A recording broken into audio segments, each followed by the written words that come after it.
এই মেরাজটা সংঘটিত হয়েছিল রজব মাসের 27 তারিখে, কিন্তু তাদের এই বক্তব্যটি সঠিক নয়। অধিকাংশ মানুষ ওই রাত্রে তারা রাত জেগে ইবাদত করে এবং পরের দিন সিয়াম পালন করে। কেন করে এটা? যে আমার দিনের মধ্যে কোনো নতুন বেদাত করে যদি কেউ আসে, তাহলে কিয়ামতের দিন আমি তাকে হাউজে কাউসারের পানীয় পান করাবো। আর সাহাবায়ে কেরাম যদি ওই দিনে 10টা বৎসর যদি ইবাদত করতেন, তাহলে সাহাবীদের ভিতরে কোনো ইখতিলাফ হতো যে কোন রাত এটা, কোন দিন এটা ইখতিলাফ হতো? আত্মাহারিক টিভি, ওহির আলোয় উদ্ভাসিত জীবনের জন্য। আরেকটি বেদাত রজব মাসকে কেন্দ্র করে আছে এবং এই বেদাতের প্রচলনটা ভারত উপমহাদেশে অনেক বেশি পরিমাণে। সেটা কি? রজব মাসের 27 তারিখ হলো মেরাজের রাত। এটা আপনারা জানেন কি জানেন না? আর এই মেরাজের রাতকে কেন্দ্র করে অধিকাংশ মানুষ ওই রাত্রে তারা রাত জেগে ইবাদত করে এবং পরের দিন সিয়াম পালন করে। কেন করে এটা? তাদের যেটা আকীদা এবং বিশ্বাস যে আল্লাহ নবী সাল্লাল্লাহু আলাইহি ওয়াসাল্লামকে যে মেরাজ করানো হয়েছিল, এই মেরাজটা সংঘটিত হয়েছিল রজব মাসের 27 তারিখে, কিন্তু তাদের এই বক্তব্যটি সঠিক নয়। সঠিক কি নয়? মেরাজ নয় না, মেরাজ তো অবশ্যই সংঘটিত হয়েছে এবং এই মেরাজের পক্ষে স্বয়ং কোরআনে মাজিদ আল্লাহ পাক সূরা ইসরা অবতরণ করেছেন। সুবহানাল্লাযী আসরা বিআবদিহি লাইলাম মিনাল মাসজিদিল হারাম ইলাল মাসজিদিল আকসা। ওই আল্লাহ সুবহানাহু ওয়া তাআলা পাক এবং পবিত্র, যিনি তার বান্দা এবং তার রাসূল মুহাম্মদ সাল্লাল্লাহু আলাইহি ওয়াসাল্লামকে বাইতুল্লাহিল হারাম, মক্কা বাইতুল্লাহ থেকে ওনাকে নিয়ে বাইতুল মুকাদ্দাস, তারপরে ওনাকে ইসরা একদম আল্লাহর নিকটবর্তী জায়গায় নিয়ে আল্লাহ নবী সাল্লাল্লাহু আলাইহি ওয়াসাল্লামের উপর আল্লাহ পাক 5 ওয়াক্ত সালাত ফরজ করে দিয়েছে। কত ওয়াক্ত সালাত? প্রথম 50 ওয়াক্ত, এরপরে কমাতে কমাতে সর্বশেষ 5 ওয়াক্ত। তো ইসরা যে হয়েছে, আল্লাহ রসুলকে যে মেরাজ করানো হয়েছে, এটা যদি কেউ অস্বীকার করে সে মুসলমান নয়, সে মুসলমান থাকবে। এটা নিশ্চিত সংগঠিত হয়েছে।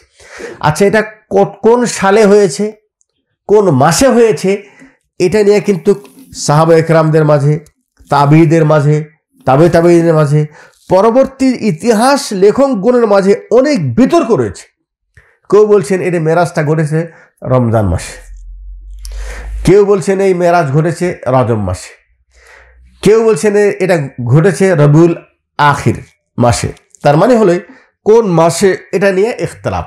ঠিক আছে, কোন বৎসর নিয়ে যে কত ইখতিলাফ। কেউ বলছেন রাসূল সাল্লাল্লাহু আলাইহি ওয়াসাল্লাম যেই বছর নবুয়ত পাইছেন সেই বছরই হয়েছে। আবার কেউ বলছেন এই নবুয়ত পাওয়ার 5 বছর পর, কেউ বলছেন 10 বছর পর, কেউ বলছেন 2 বছর পর। বহু মত রয়েছে, কিন্তু বিশুদ্ধ হলেই মেরাজের রাতেই তো সালাত ফরজ হয়েছে নাকি? সালাত 5 ওয়াক্ত সালাত। আর আল্লাহ রসুল সাল্লাল্লাহু আলাইহি ওয়াসাল্লামের স্ত্রী খাদিজা রাদিয়াল্লাহু তাআলা আনহার ইন্তেকাল হয়েছে রসুল সাল্লাল্লাহু আলাইহি ওয়াসাল্লামের হিজরতের 10ম বৎসরে। মানে হিজরত করে এসে, মানে নবুয়তের 10ম বছরে, হিজরতের না, নবুয়তের, মানে নবী হওয়ার 10ম বছরে ওনার স্ত্রী খাদিজা রাদিয়াল্লাহু তাআলা আনহা ইন্তেকাল করেছেন। আর ওনার জীবিত থাকা অবস্থায় সালাত ফরজ হয় নাই।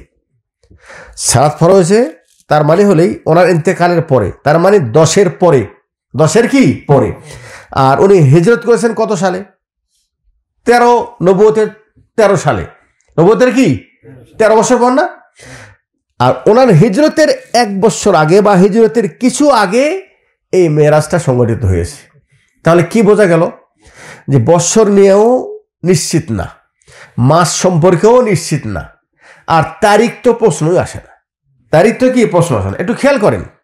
আচ্ছা, আল্লাহ নবী সাল্লাল্লাহু আলাইহি ওয়াসাল্লামের নিঃসন্দেহে মেরাজটা হয়েছে হিজরতের আগে। তারপরে উনি যদি মদিনায় হিজরত করে সে কত বছর ছিলেন? 10 বছর। তাহলে এই যেই দিনে মেরাজ হয়েছে, ওই দিনে ইবাদত করা যদি বিশেষ ফজিলত থাকতো, তাহলে আল্লাহ রসুল ইবাদত করতেন, সাহাবায়ে কেরামও ইবাদত করতেন না। আর সাহাবায়ে কেরাম যদি ওই দিনে 10টা বৎসর যদি ইবাদত করতেন, তাহলে সাহাবীদের ভিতরে কোনো ইখতিলাফ হতো যে কোন রাত এটা, কোন দিন এটা ইখতিলাফ হতো? জিনিসটা কিন্তু স্পষ্ট যে ঠিক আছে। এই যে যারা যে বেদাত করে, আমি বুঝি না, এত বড় বড় আলেম, তারা এই জিনিসগুলিকে কেন মাথার মধ্যে এলে না? এটা বিবেক দিয়ে কেন বোঝার চেষ্টা করে না? এটা সহজ জিনিস, যে বিষয়ে শরীয়তের কোনো তথ্য ঠিক নেই তার মানে ওর অস্তিত্ব নেই। অস্তিত্ব কি নেই? আচ্ছা, তার মানে হলে আল্লাহ নবী সাল্লাল্লাহু আলাইহি সাল্লাম তিনি এই দিবসকে কেন্দ্র করে যেহেতু আলাদা কোনো ইবাদত করেন নাই, সেহেতু সাহাবা একরামদের ওই দিন সম্পর্কে জানা নেই। তাই এক একজন এক এক কথা বলছেন। এটা একটা কথা। আর একটা কথা সেটা হলো এই যে যদি এটা নিশ্চিত হয়েও যায় যে রজব মাসের 27 তারিখেই মেরাজ হয়েছে, কথা বুঝলেন, তাহলে এটা তো সাহাবা একরামরা জানতেন, তাবিরা জানতেন। আর আল্লাহ রসুল যদি ওই দিন ইবাদত করার বিশেষ ফজিলত হতো তাহলে তিনিও করতেন। কিন্তু হাদিস বলছে, ইতিহাস বলছে 450 বছর, 450 বছরের পরে এই মানে এই লাইলাতুল মেরাজ, মেরাজের রাত্রি জেগে ইবাদত করার সিস্টেমটা চালু হয়েছে 450 বছর আগের। এর কোনো অস্তিত্বই ছিল না। তাহলে বলেন এই আমলের সাথে শরীয়তের কোনো সম্পর্ক আছে? এটা হলো শরীয়তের মধ্যে একটা নতুন আবিষ্কৃত বেদাত। এখন বলেন এই বেদাতটা আমাদের দেশে চলমান আসে না নাই? এই বেদাতটাকে শুধু সাধারণ মানুষ করে নাকি বড় বড় আলেম, মুহাদ্দিস, মসজিদের ইমাম, খতিব তারা করে? জি। আর আল্লাহ রাসূল কি বলছেন? আল্লাহ রাসূল বলছেন আল ইয়াউমা কোরআন বলছে যে আমি দিন রসুলের যুগেই দিন পরিপূর্ণ করে দিয়েছি। কি করেছি? দিন পরিপূর্ণ করে দিয়েছি। এবং আল্লাহ রাসূল বলছেন মান আহদাসা ফি আমরিনা হাযা মা লাইসা মিনহু ফাহুয়া রাদ। যদি কোনো ব্যক্তি দিনের মধ্যে এমন কোনো কর্ম করে যেটা শরীয়ত বলে নেই, শরীয়তে নেই, নতুন করে আমার দিনের মধ্যে কোনো কিছু যদি কেউ আবিষ্কার করে তাহলে সেটা প্রত্যাখ্যাত, আল্লাহর কাছে সেটা গ্রহণ হবে না। তুমি যত সুন্দর করেই করো, যত সংখ্যায় মানুষ করো, যত ফজিলত তার পক্ষে লাগাও, আল্লাহর কাছে এটা গ্রহণ হবে না। আল্লাহর কাছে গ্রহণ হওয়ার জন্য আপনার ইবাদতের পক্ষে রাসূল সাল্লাল্লাহু আলাইহি সাল্লামের আদর্শ থাকতে হবে বিশুদ্ধ সূত্রে। বিশুদ্ধ সূত্রে। এতটুকু বুঝে আসলো ভাই? অতএব এই আমল চলবে না।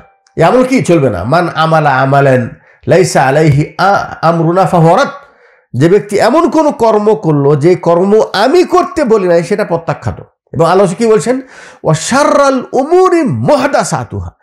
দিনের মধ্যে সবচেয়ে নিকৃষ্ট জিনিস হলো বেদাত। নিকৃষ্ট জিনিস কি? বেদাত। কেন বেদাত? বেদাত মানুষ গুনামনি করে করে না। মেরাজের রাত্রে যারা রাত জেগে ইবাদত করে গুনামনি করে সওয়াবের আশায় কারা যায়? দিনদার মানুষ যায়, নামাজি মানুষ যায়, যার অন্তর আল্লাহর ভয় আছে তারা ইবাদত করে। কিন্তু তাদের ইবাদত যে রসুল করে নাই, রসুলের ইবাদত যে নয়, এটা যে বেদাত। তাহলে সে যে কর্মটি করছে সে অন্যায় মনে করে যেহেতু করছে না, সেহেতু আজীবন সেটাকে নেকির কাজ মনে করে ওই বেদাত নিয়ে সে মারা যায়। আর আল্লাহ রসুল বলছেন যে আমার দিনের মধ্যে কোনো নতুন বেদাত করে যদি কেউ আসে তাহলে কিয়ামতের দিন আমি তাকে হাউজে কাউসারের পানিও পান করাবো না। রসুল বলবেন সোহকান সোহকান লিমান গাইয়ারা বাদি। যারা আমার দিনের মধ্যে নতুন কিছু আবিষ্কার করেছে তাদেরকে আমার কাছ থেকে দূরে সরিয়ে নিয়ে যাও, আমি তাদেরকে পানি পান করাবো না। ঠিক আছে? এবং তাদের জন্য ঠিকানা জাহান্নাম। বেদাতকারীদের ঠিকানা কি হবে? জাহান্নাম। বেদাতকারী কোনো আমল আল্লাহর কাছে কবুল হবে না। চোর চুরি করে, অন্যায় মনে করে একদিন ভালো হয়ে যায়, আল্লাহর কাছে তওবা করে। কিন্তু যে বেদাত করে, যে মিলাদ পড়ে, যে কোরআন খতম করে, যে রজবের মাসের ইবাদত মানাই, যে শবে বারাত মানাচ্ছে, তাহলে এই বেদাত যারা করে তারা কি গুনাহ মনে করে করে? তারা কি কোন তওবা করবে? করবে না। এটা হলো সবচেয়ে বড় ক্ষতি। এই জন্য শরীয়ত বলছে সবচেয়ে নিকৃষ্ট গুনাহ হলো বেদাত। সেটা কি? বেদাত। তাহলে রজব মাসকে কেন্দ্র করে আমাদের দেশে যে প্রচলিত আছে শবে মেরাজ বলে যে ইবাদতটি চালু আছে, এটার সাথে ইসলামের কোনো সম্পর্ক নাই। কোনো ব্যক্তি যদি ওই রাতকে কেন্দ্র করে জেগে ইবাদত করে, পরের দিন সিয়াম পালন করে, তাহলে ওই ইবাদতের পরিবর্তে নেকি তো দূরের কথা, এই বেদাত করার কারণে ওর জীবনে আরো যত নেকি আছে কোনো নেকি থেকে সে ফায়দা উপভোগ করতে পারবে না। এই বেদাত তাকে জান্নাত থেকে বিরত রাখবে। ঠিক আছে? তাহলে কয় নম্বর জিনিস হলো সালাতুর রাগায়েব। এই মাসকে কেন্দ্র করে একটা নতুন বেদাত, এর সম্পর্ক নেই। রজব মাসকে কেন্দ্র করে যে দোয়াটি চলে সেই দোয়ারও বিশুদ্ধ হাদিস থেকে সাব্যস্ত নেই। 3 নম্বর, মেরাজকে কেন্দ্র করে হ্যাঁ, এই রাতে যে জাগ্রত জেগে ইবাদত করা হয়, এটার সম্পর্ক শরীয়তের মধ্যে নেই।